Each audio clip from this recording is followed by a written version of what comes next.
said, y'all, welcome back to another episode of Black and Aquatics Freedom Through Swimming. Today I am here with Coach Kalvin. Coach Kalvin, can you go ahead and introduce yourself? Yeah, so hello everybody. My name is Coach Kalvin. I am from Houston, Texas. Shout out Houston. Yeah. Born and raised. I've been in aquatics since I was 6 years old. Okay. So I learned how to swim at 6. Nice. From there, I swam with the YMCA for about 2 years. And then from there, I moved on up to neighborhood swimming. Okay. Just a little bit more competitive. And then from there, I started swimming club in 2013. Okay. And then from there, I just knew I wanted to keep going. So I ended up working towards getting a scholarship. Ended up getting a scholarship to go to school in West Virginia. Oh, nice. Davis and Elkins College. Oh, that's awesome. D2 school in Elkins, West Virginia. Swam breaststroke there. I have experience in lifeguarding. Been teaching lessons for going on 8 years now. I teach lessons of all ages. So I started at 6 months. I've been up to about 75. Okay. Just always less. Nice. That's awesome. Yeah. So I want to circle back on the college swimming. You don't see a lot of us in college or collegiate swimming. And you said you went to a D2 school, right? So how was that experience just as a whole? Thank you for asking, because that is one of the things that I love to talk about. Because it brings light to the reality of the world. And so that experience was eye-opening. It was very eye-opening. Okay. To say the least, in the 21st century, we are still having problems with race. I had a professor use the N-word in my class. Oh, wow. Walking in the swim meets, it was stairs, of course. Yeah. Questions questions that make you kind of really I had a question, they was like, do you really swim? What? So it's eye-opening, very eye-opening. Yeah. I had a passive encounter with KKK. They came on campus. Yeah, it was great. It was great. That is. But if I had any recommendations, I would definitely recommend people to go off to college, because you do experience things, that are in the real world. So.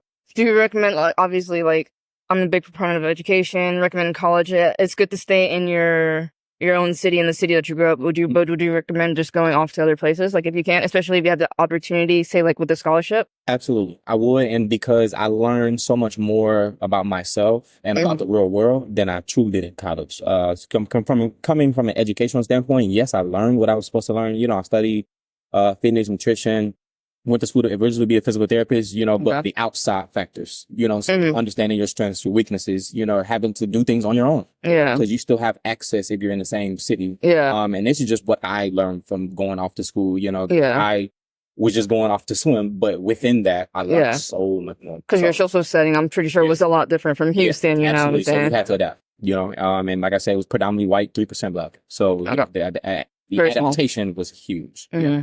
Okay. And then back to the present day, what do you currently do? Are you coaching? Are you lifeguarding? Are you doing a little bit of both? Are you in other water-based sports? Yeah, so actually, I just finished coaching at the Houstonian. So we come off an undefeated season with our second in the championship. So still heavily, actively coaching and teaching swim lessons as well. Okay. My end goal, or shall I say the current goal, not end goal, but the current goal is to continue traveling with teaching lessons, and hope to go international. Okay. I will go international. Nice. And have you incorporated already, or is this something you do on the side, or something you do for fun? Do you have a business? So this is actually something I'm doing full time. Okay. But aside from that, I do have a clothing line. The clothing line is called K-N9Ne. So it stands for Transform the Renewing of Your Mind Through Fitness and Nutrition. So it's just basically heavily centered around the mindset. And being able to be in the gym and stuff like that allowed me to be myself, help me with my mental health. And I'm a big advocate for mental health. So yeah, I feel like that's something that we definitely have to speak on more about in the space. I try and speak up as much as I can about mental health awareness and stuff like that. Especially as someone who, struggles with that. Yeah. So, that's good. And then would you say being in the gym and doing your nutrition, that helps you out in the pool? Absolutely. Absolutely. It's a direct correlation, so what you're eating definitely affects just how you feel. And it's not even in the pool. It's just in general, but the pool was my avenue to being able to actually learn how to eat right, so that's what it was for me. The first reality check was when I took my first nutrition class.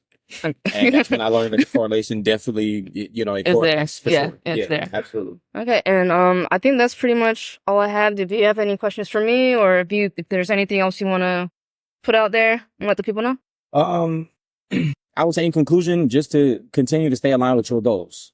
A lot of people, especially when you're in alignment, a lot of people are going to come and they're going to try to deter you, and that may not be in the worst form. It may be of just offering you a job opportunity that's aside from what you're doing. It may be a phenomenal opportunity. Stick to what you're doing.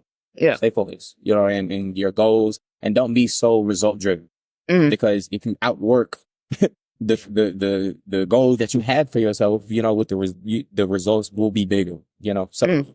in conclusion, again, just don't limit yourself. That's all. Awesome. Thank you, Coach. No problem. All right. Appreciate it. No problem.